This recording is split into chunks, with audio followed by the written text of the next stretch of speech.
ഒരു പ്രശ്നം തരും അത് ഓക്കെ. പിന്നെ രണ്ടുപേരും സമ്മതിക്കണമല്ലോ, രണ്ട് വീട്ടുകാരെയും കൂടെ ഒരുമിപ്പിക്കണമല്ലോ. അല്ല, ആദ്യം എല്ലാവരുടെയും പ്രശ്നം റിലീജിയൻ ആയിരിക്കും. ആ റിലീജിയൻ ഒരു പ്രശ്നമായിട്ട് വരുമ്പോഴാണ് ഇവർ ബാക്കിയുള്ള അതും ഇതും കാര്യങ്ങളൊക്കെ പറയണത്. അപ്പൊ നോർമലി എല്ലാ ഫാമിലിയും പറയുന്നവരെ പറഞ്ഞു, നിങ്ങൾക്ക് അങ്ങനെ ഒരുമിച്ച് ജീവിക്കാൻ പറ്റില്ല, മുന്നോട്ട് പോകാൻ പറ്റില്ല, അങ്ങനെ പറഞ്ഞു. അപ്പൊ പിന്നെ നമ്മുടെ ദൗത്യം എന്ന് പറഞ്ഞാൽ എന്താണ്? ജീവിച്ച് കാണിക്കണം എന്നുള്ളത്. അത് നമ്മളെ നല്ല കല്യാണം കഴിക്കുന്ന എല്ലാവരുടെയും അതാണ്, നല്ല ജീവിക്കുക എന്നുള്ളതാണ്. ഞങ്ങളിപ്പോ വലിയ കുഴപ്പമില്ല, ഇപ്പൊ 3 വർഷമായി കല്യാണം കഴിഞ്ഞിട്ട് വലിയ കുഴപ്പമില്ലായപ്പോ അവർക്ക് തോന്നി മതമല്ല മെയിൻ, ജീവിതമാണ്, അത് ജീവിക്കുന്നുണ്ട് എന്ന് തോന്നി. ഇപ്പം രണ്ട് വീട്ടുകാര്, എന്റെ വീട്ടുകാർ ആദ്യമേ അക്സെപ്റ്റ് ചെയ്തു, അതിനുശേഷം ഉള്ള വീട്ടുകാർ അക്സെപ്റ്റ് ചെയ്തു. അപ്പൊ അത്രേ ഉള്ളൂ സംഭവം, അത്രേ ഉള്ളൂ കാര്യം. ഇനി നിങ്ങളുടെ ലൈഫിൽ ഈ പറഞ്ഞ പോലെ ആ സ്റ്റേജിനും നിങ്ങളുടെ ലൈഫിലും ഭയങ്കര ട്വിസ്റ്റ് വരുത്തിയ ഒരാളുണ്ട്. ആ പുള്ളിക്കാരന്റെ പേര് പറയാതെ പോകുന്നത് ഭയങ്കര എന്താ പറയുക, ഒരു ഇൻകംപ്ലീറ്റ് ആയിരിക്കും. ഞാനും ആളാണ്. ഹരിയുടെ കാര്യം പറയാതെ പോകുന്നത് ഈ പറഞ്ഞ ഒരു ഇൻകംപ്ലീറ്റ് ആയി പോകും. എനിക്ക് തോന്നുന്നു നിങ്ങള് കട്ടക്ക് ശ്രമിച്ചിട്ടും പുള്ളിക്കാരൻ എന്ത് പറഞ്ഞിട്ടാ നമ്മളുടെ അച്ഛനെ ഫ്ലാറ്റ് ആക്കി? എന്ത് പറഞ്ഞു എനിക്ക് പറ്റില്ല, അത് ഞാൻ വീട്ടിൽ കേറിയില്ല. ഹരിച്ചേട്ടനും ഷോ ഡയറക്ടർ വിനീഷേട്ടനോട് പോയായിരുന്നു. വിനീഷേട്ടൻ അസോസിയേറ്റ് ഡയറക്ടർ. അപ്പോൾ അവർ രണ്ടോടെ വീട്ടിൽ കയറിയിട്ടാണ് സംസാരിച്ചു. എന്ത് സംസാരിച്ചു, എങ്ങനെ സംസാരിച്ചു എന്നറിയില്ല. ഞാൻ ചെല്ലുമ്പോൾ ഭയങ്കര ഹാപ്പി ആയിട്ട് ഇവരുടെ വീട്ടുകാർ നമ്മളെ സ്വീകരിച്ചു ഇരിക്കുന്നു. പിന്നെ അങ്ങോട്ട് ഞാൻ സോറിയൊക്കെ പറഞ്ഞു. പിന്നെ ഞങ്ങൾ ഭയങ്കര ഹാപ്പി ആയിട്ടാണ് സംസാരിച്ചത്. ഇതുവരെ ഞാൻ ഹരിച്ചനോട് ചോദിച്ചില്ല നമ്മുടെ കൂടെ ഉള്ള ഒരു ഇന്റർവ്യൂല് പറഞ്ഞത്, കോമൺ ആയിട്ട് പറഞ്ഞത്, അച്ഛൻ കുറെ കാര്യങ്ങൾ പറഞ്ഞു, പുള്ളിയും അതുപോലെ കുറെ കാര്യങ്ങൾ അങ്ങോട്ട് സംസാരിച്ചു. പിന്നെ പുള്ളി കൺവിൻസ് ചെയ്യിച്ചു എന്നാണ് പറഞ്ഞത്. അത് വലിയൊരു ടാസ്ക് ആണ്, അത് ഒരിക്കലും ഒരാൾക്ക് ഹരിച്ചനൊരു മെസ്സേജ് അയച്ചായിരുന്നു ന്യൂ ഇയറിന്. ഞാൻ അയച്ച മെസ്സേജ്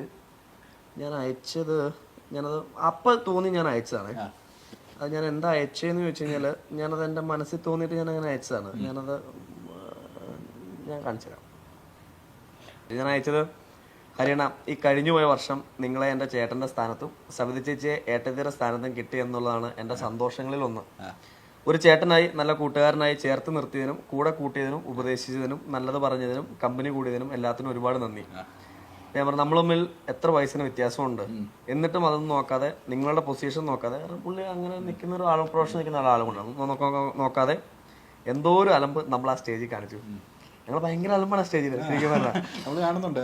പരസ്പരം കളിയാക്കിയും ഒരുമിച്ചിരുന്ന് ഫുഡ് കഴിച്ചും തగ్గടിച്ചും ഒരു കളിക്കൂട്ടുകാരെ പോലെ കഴിഞ്ഞ 3 മാസം നമ്മൾ ആഘോഷിച്ചു. എത്ര രാത്രികളെ നമ്മൾ പകലാക്കി മതി മറന്നു. കാരണം ഞങ്ങള് ശരിക്കും ഷോയ്ക്കനെ പോകുന്നതിനെക്കാട്ട് ഉപരി അടിച്ചു പൊളിക്കാൻ വേണ്ടി തന്നെ പോയതാണ്. ഇപ്പൊ ഞാൻ പറഞ്ഞു, നിങ്ങൾ സ്വയം ജീവിക്കാൻ മറന്നുപോയൊരു വിഡ്ഢിയാണ്. നിങ്ങൾക്ക് നാളെക്കുറിച്ച് ചിന്ത ഉണ്ടോയെന്ന് എനിക്ക് തോന്നുന്നില്ല. നിങ്ങളുടെ അച്ഛനായി കിട്ടിയതിൽ ആ മക്കളും ഭാഗ്യം ചെയ്തവരാണ്. എൻ്റെ ജീവിതാവസാനം എൻ്റെ മനസ്സിലും ഹൃദയത്തിലും നിങ്ങൾക്കൊരു സ്ഥാനമുണ്ട്, മറക്കില്ല എന്നും പറയണം. ഞാൻ പുള്ളി എനിക്ക് വോയിസ് അയച്ചേക്കോ, നീ ഇത് എന്താണ് പ്രാന്താണെന്ന് എനിക്ക് മെസ്സേജ് അയച്ചു. ഞാനത് ശരിക്കും എനിക്ക് മനസ്സിൽ തോന്നിയിട്ട് അയച്ചുതരുന്നുണ്ട്. പുള്ളി അങ്ങനെയാണ് ശരിക്കും പറഞ്ഞു കഴിഞ്ഞാൽ. അപ്പം എനിക്ക് ഇതൊക്കെ ഒരിക്കലും പുള്ളിനെ അങ്ങോട്ട് മാറ്റി നിർത്തിയിട്ടൊരു, എനിക്ക് തോന്നുന്നു ജോത്സ്യന്മാർക്കിടയിൽ ഇത്രയും ആരാധകരുള്ളൊരു ജോത്സ്യം വേറെ ഉണ്ടോ എന്ന് എനിക്ക് വേറെ അറിയത്തില്ല. പുള്ളിയുടെ കൊടുക്കുന്ന മറുപടികളാണെങ്കിൽ, അതെ അതെ, എനിക്കിപ്പോ അതിനകത്ത് നെഗറ്റീവ് കമന്റ്സ് ഒക്കെ വരുമ്പോൾ ഞാൻ ഭയങ്കര മൂഡ് ഓഫ് ആയിട്ടിരിക്കുമ്പോൾ പുള്ളി എന്നോട് പറയും, മോളെ നീ എന്റെ പ്രൊഫൈൽ എടുത്ത് നോക്കടി, എന്തോരം തെറിയ വിളിച്ചേക്കണം, നീ ഞാനൊന്നും മൈൻഡ് ചെയ്യില്ല മോളെ, നീ ഒന്ന് ആ കാര്യമൊക്കെ ഉണ്ടോ ഇതൊക്കെ പറഞ്ഞു. ലാസ്റ്റ് ഏതൊരു ഇന്റർവ്യൂ ഹരിച്ചേട്ടൻ ഞങ്ങളും കൂടെ ഒരുമിച്ചുള്ള ഒരു ഇന്റർവ്യൂ ഉണ്ടായിരുന്നു. ഹരിച്ചേട്ടൻ വന്നപ്പോഴേ പറഞ്ഞു, പേടിക്കണ്ട, ഈ പ്രാവശ്യം തെറി ഞാനിവിടെ ഷെയർ ചെയ്യണം. ഭയങ്കര പോസിറ്റീവ് മനുഷ്യനാണത്. എല്ലാത്തിനും ആ രീതിയിൽ എടുക്കാൻ പുള്ളിക്ക് പറ്റും. എനിക്ക് തോന്നുന്നു ജോത്സ്യന്മാർക്കിടയിൽ ഇത്രയും തുറന്ന് സംസാരിക്കുന്ന ഒരാൾ വേറെ ഉണ്ടാവില്ല. ഞാൻ ഇതുവരെ ഇങ്ങനെ ഒരു ജോത്സ്യനെ കണ്ടിട്ടേ ഇല്ല. എല്ലാവരും ഇപ്പൊ ഈ ജോത്സ്യം പ്രൊമോട്ട് ചെയ്യാനേ നോക്കത്തുള്ളൂ, പുള്ളിക്കാരൻ അതുപോലും നോക്കാറില്ല. അതുകൊണ്ടാണ് ഞാൻ പറഞ്ഞത്, നിങ്ങൾ ജീവിക്കാൻ മറന്നുപോയ വിഡ്ഢിയാണ് ഞാൻ. അങ്ങനെ തന്നെ ഞാൻ എഴുതിയിട്ടത്. കാരണം ഇപ്പോഴും ആ പഴയ വീട്ടിൽ തന്നെയാണ് താമസിക്കുന്നത്. അങ്ങനെയൊന്നുമില്ല, ഞങ്ങൾക്ക് വലിയ വീട് വേണം, വലിയ വണ്ടി വേണം, അങ്ങനൊന്നുമില്ല. പുള്ളി ഇന്നത്തെ ലൈഫ് പുള്ളി മാക്സിമം എൻജോയ് ചെയ്യുന്നുണ്ട്. ഓക്കെ, ഇനി നിങ്ങളുടെ ആ ഹരിയേട്ടന് നിങ്ങളോട് എന്തോ ചോദിക്കാനുണ്ട്. ഞങ്ങളോട് പുള്ളിക്കാരുടെ ചോദ്യം ഞാൻ അടുത്ത് പ്ലേ ചെയ്യാൻ പോകുന്നത്. പുള്ളിക്കാരന്റെ ചോദ്യത്തിന് നിങ്ങൾക്ക് എന്താ മറുപടി പറയാനുള്ളതെന്ന് ചോദിച്ചു കഴിഞ്ഞാൽ കൊടുത്താൽ മതി. പുള്ളിക്കാരൻ പറഞ്ഞിട്ടുണ്ട്, ആ ഭാഗം എനിക്ക് എന്തായാലും കട്ട് ചെയ്ത് തരണം എന്നൊക്കെ പുള്ളിക്കാരൻ നേരത്തെ പറഞ്ഞിട്ടുണ്ട്. അപ്പൊ കേൾക്കല്ലേ? പിന്നെ ഹായ് അനൂപ്, ദർശന, സുഖമല്ലേ മകളെ? പിന്നെ സുഖമാണോ ചോദിക്കേണ്ട കാര്യമില്ല, കാരണം നമ്മൾ എന്നും സംസാരിക്കാറുണ്ട്. പിന്നെ ഈ ഇവരുടെ ഒരു ഇൻ്റർവ്യൂവിൻ്റെ ഒരു സെഗ്മെൻ്റ് എന്നുള്ള നിലയിൽ ഒരു ചോദ്യം ചോദിക്കണം എന്ന് പറഞ്ഞപ്പം എന്ത് ചോദിക്കാൻ, എന്നും നമ്മളൊന്നും സംസാരിക്കുന്നവരാണെങ്കിലും ഞാനൊരു ചോദ്യം അനൂപിനോടാണ്, ചോദ്യമല്ല സത്യമാണോ എന്ന് അറിയാൻ വേണ്ടി, ഒരു ഉറപ്പ് വരുത്താൻ വേണ്ടിയുള്ളൊരു കാര്യമാണ് ചോദിക്കുന്നത്. അതായത് ഇപ്പം നമ്മളുടെയൊക്കെ ജീവിതത്തിൽ നമ്മൾ എല്ലാവരും വഴക്കുണ്ടാവുന്നവരാണ്. ഈ എല്ലാ വിവാഹിതരായിട്ടുള്ള ആളുകളുടെ ലൈഫിലും ഉണ്ട്. സ്വാഭാവികമല്ലേ, 2 വീടുകളിൽ നിന്ന് വരുന്ന ആളുകളാകുമ്പോൾ പ്രശ്നങ്ങളൊക്കെ ഉണ്ടാവും. എൻ്റെ ലൈഫിലും എല്ലാവരുടെയും ലൈഫിലുണ്ട്, അതുപോലെ നിങ്ങളുടെ ലൈഫിലും ഉണ്ടാവും. അപ്പോൾ നേരത്തെ വഴക്കൊക്കെ ഉണ്ടാകുമ്പം നിങ്ങളെ സംബന്ധിച്ചുള്ളൊരു പ്രശ്നം ഒന്ന് അച്ഛനമ്മയുടെ ഒന്നും പിന്തുണ ഉണ്ടായിരുന്നില്ല. അപ്പോൾ ഇത് സോൾവ് ചെയ്യാൻ നിങ്ങൾ തമ്മിൽ അങ്ങോട്ടും ഇങ്ങോട്ടും സോൾവ് ചെയ്യുമായിരുന്നു പതിവ്. എന്നോട് സ്റ്റെഫിനാണ് ഈ സംഭവം പറഞ്ഞത്, ഇതിനൊരു ഉറപ്പ് വരുത്താനാണ് ചോദിക്കുന്നത് അനൂപിനോടാണ്. അപ്പോൾ നേരത്തെ അങ്ങനെ നിങ്ങൾ തമ്മിൽ സോൾവ് ചെയ്യുമായിരുന്നു പതിവ്. ഇപ്പം അനൂപ് ചെറുതായിട്ട് വഴക്ക് തുടങ്ങുമ്പോൾ ദർശന പറയാറുണ്ട് അത്രയും, അധികം നിങ്ങൾ വിളച്ചിലെടുക്കരുത്, എനിക്ക് 7 ആങ്ങളമാരുണ്ട്, ഞാൻ വിളിച്ചാൽ അവർക്ക് ഓടി വരും എന്ന് പറഞ്ഞ് അനൂപിനെ ഭീഷണിപ്പെടുത്താറുണ്ട് എന്ന് കേട്ടു. സത്യത്തിൽ അത് സത്യമാണോ? ആ അത് സത്യമാണോ എന്നാ ചോദിക്കുന്നത്. അറിയോ 7 ആങ്ങളമാരെ പേടിയില്ലും ഹരിച്ചേട്ടന്റെ പേടിയുണ്ടെന്ന്. ഹരിച്ചേട്ടനെ പേടിയുണ്ട്, സദ്യ ചേച്ചിന് അത്യാവശ്യം പേടിയുണ്ട്.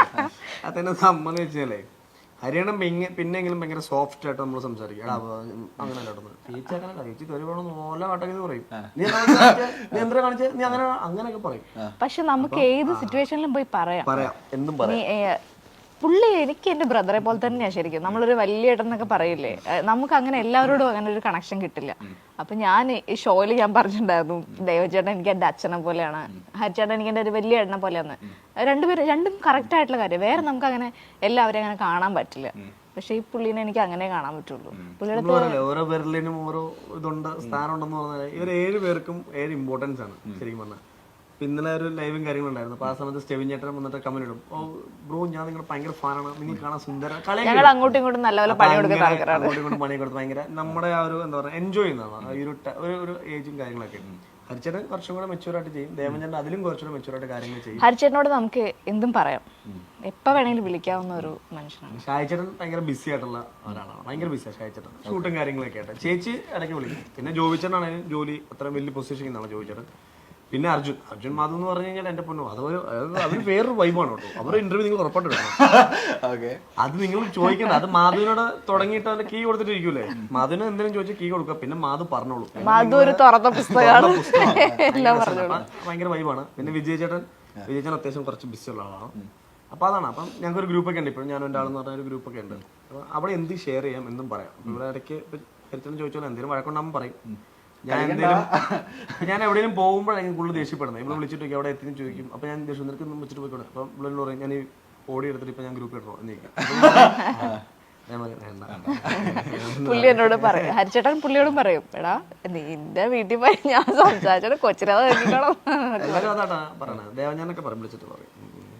അത് യാഥാർത്ഥ്യമുണ്ട്. അപ്പൊ അവര് നമ്മുടെ ഫാമിലി പോലെയാണ് 7 പേരും ശരിക്കും പറഞ്ഞാൽ. ഇനി പുള്ളിക്കാരൻ ഒരു ചോദ്യം കൂടെ ചോദിക്കാനുണ്ട്. ഫണ്ണി ചോദ്യം. സിനിമയാണ് അനൂപിന്റെ മനസ്സിൽ മുഴുവൻ. അങ്ങനെ അനൂപിന്റെ ഒരു പ്രോജക്റ്റ് എനിക്ക് തോന്നുന്നു ഉടനെ തന്നെ വരാനുള്ള ഒരു സാധ്യതയിലേക്ക് എത്തിയിട്ടുണ്ട്. അതിൻ്റെ കാര്യങ്ങളൊക്കെ നടന്നു വരുന്നു എന്നെനിക്കറിയാം. അതെന്തായാലും പെട്ടെന്ന് നടക്കട്ടെ. പെട്ടെന്നൊരു നല്ലൊരു സിനിമ മലയാളത്തിൽ ലഭിക്കട്ടെ എന്ന് ഞാൻ ആദ്യമേ ആശംസിക്കുന്നു, പ്രാർത്ഥിക്കുന്നു.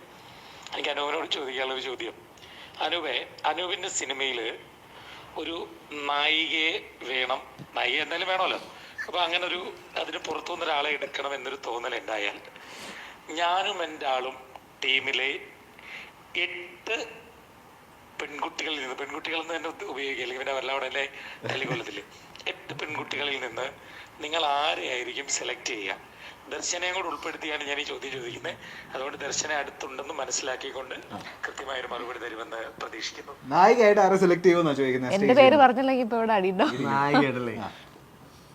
നായികയായിട്ട് ഞാൻ ആരെ സെലക്ട് ചെയ്യുമെന്ന് ചോദിച്ചു കഴിഞ്ഞാല്, ഞാൻ ചെയ്യാൻ പോണ സിനിമ വെച്ചിട്ടാണെങ്കിലേ എനിക്ക് നായികയായിട്ട് എനിക്ക് ഇവരെ ആരെയും കാസ്റ്റ് ചെയ്യാൻ പറ്റില്ല. കാസ്റ്റ് ചെയ്യണമല്ലേ? അതിനകത്ത് നായിക ഇമ്പോർട്ടൻസ് എനിക്ക് തോന്നുന്ന നായിക ശരി, ഞാനൊരു അതിനകത്തുനിന്ന് ഒരാളെ നായികയായിട്ട് സെലക്ട് ചെയ്യണമെങ്കിൽ ഞാൻ ഒരു കാര്യം ചെയ്യാം, ഞാൻ മാധുവിനെ സെലക്ട് ചെയ്യും. മാധവിനെ സെലക്ട് ചെയ്യും. എന്താ മാധവിയിൽ കണ്ട ഒരു നായിക ക്വാളിറ്റി എന്താ? അതാ ഞാൻ അങ്ങനെയാണെങ്കിൽ മറ്റേ കിലുക്കൻ 3 എന്നൊക്കെ പറഞ്ഞ വിടാൻ പറഞ്ഞിരിക്കണേ. അത് ഹരിച്ചേട്ടൻ ചോദിച്ച തമാശക്കാണെങ്കിൽ എനിക്കതിനകത്ത് ഞാനൊരു സിനിമ ചെയ്യുമ്പോൾ 2 പേര് വേണം. അത് ഏത് സബ്ജക്റ്റ് ചെയ്താലും അപ്പം നമുക്ക് പറയാൻ പറ്റില്ല. ഇപ്പൊ ജയതിച്ചേട്ടൻ ഏത് ക്യാരക്ടറാണ് ചെയ്യൂലേ, പക്ഷെ ഏത് ക്യാരക്ടറും ചെയ്യാൻ പറ്റുക. അങ്ങനെ ഇപ്പൊ ചുള്ളനൊക്കെ ആണെങ്കിൽ പറ്റൂല, അല്ലെങ്കിൽ ഭയങ്കര സുന്ദരിയാണെങ്കിൽ ഒത്തിരി വയസ്സ് അയാളുടെ ക്യാരക്ടർ ചെയ്യാൻ പറ്റില്ല. അപ്പം അങ്ങനെ ഏത് സിനിമ ചെയ്താലും രണ്ടുപേർക്ക് എനിക്കൊരു ഓപ്പർച്യൂണിറ്റി കൊടുക്കണം എന്ന ആഗ്രഹമുള്ള രണ്ടുപേരാണ്. ഒന്ന് ഷാജിച്ചാൻ്റെ വൈഫ് രശ്മി ചേച്ചി, അത് ചുമ്മാ പറഞ്ഞോ, രശ്മി ചേച്ചി അസാധ്യ ആർട്ടിസ്റ്റാണ്. ഞാൻ കളയെന്ന് പറഞ്ഞ അവരൊരു ഷോർട്ട് ഫിലിം കിട്ടും, ഭയങ്കര പെർഫോമൻസ്. പിന്നെ ദേവൻ ചേട്ടൻ ശരിക്കും പറഞ്ഞാൽ പുള്ളിക്ക് അപ്പൊ എല്ലാരും പറയുന്നത് ഈ റിയാലിറ്റി ഷോ പുള്ളി ഇങ്ങനെ ആദ്യമായിട്ടാണ് പുള്ളിക്ക് ഇങ്ങനെ സ്റ്റേജ് ഒന്നുമില്ല. പുള്ളി എക്സ്പ്ലോർ ചെയ്യുന്ന പോലെ ഒന്നും എനിക്ക് തോന്നുന്നില്ല വേറെ ആരും എക്സ്പ്ലോർ ചെയ്തിട്ടില്ല. പുള്ളിക്ക് സിനിമയെ പറ്റി അറിയാം, പുള്ളി ഒരുപാട് സിനിമ കാണുന്ന ആളാണ്, ഒരുപാട് പുസ്തകങ്ങൾ വായിക്കുന്ന ആളാണ്. പുള്ളി എഴുതും നന്നായിട്ട്, അടിപൊളിയായിട്ട് എഴുതും. അപ്പൊ ആർട്ടിസ്റ്റ് എന്ന് പറയുമ്പോൾ ഭയങ്കര ഒബ്സർവേഷൻ ആണ്. ഞാൻ എന്തുകൊണ്ട് ദേവഞ്ജന കാഴ്ച വെച്ചാൽ ഭയങ്കര ഒബ്സർവേഷനാണ്. നമ്മൾ 100 പേര് നിന്നിട്ട് കൂട്ടമായിട്ട് എന്നിട്ട് എന്തെങ്കിലും ഒരു കാര്യം പറഞ്ഞാലും ദേവൻ ചേട്ടൻ എല്ലാവരുടെയും കാര്യങ്ങൾ ഇങ്ങനെ മൈന്യൂട്ടായിട്ട് ശ്രദ്ധിച്ചിട്ട് പുള്ളി പിന്നെ നമ്മളെടുത്ത് പറയും ആ കാണിച്ചത് ശരിയായില്ല, അല്ലെങ്കിൽ അത് കൊള്ളാമായിരുന്നു എന്ന് പറയും. അപ്രീഷിയേറ്റ് ചെയ്യുന്നതിനൊപ്പം തന്നെ വിമർശിക്കും. അപ്പം അങ്ങനെയുള്ള ഒരാൾ ഭയങ്കര ക്വാളിറ്റിയാണ്. രശ്മി ചേച്ചിയും ദേവഞ്ജനെയാണ് ഞാൻ ഇടയ്ക്ക് ഷായച്ചനോട് ഇങ്ങനെ ഇൻഡയറക്റ്റ് ആയിട്ട് ഇങ്ങനെ പറഞ്ഞു, നിങ്ങളെക്കാട്ടും നല്ല ആർട്ടിസ്റ്റ് രശ്മി ചേച്ചിയാണ്.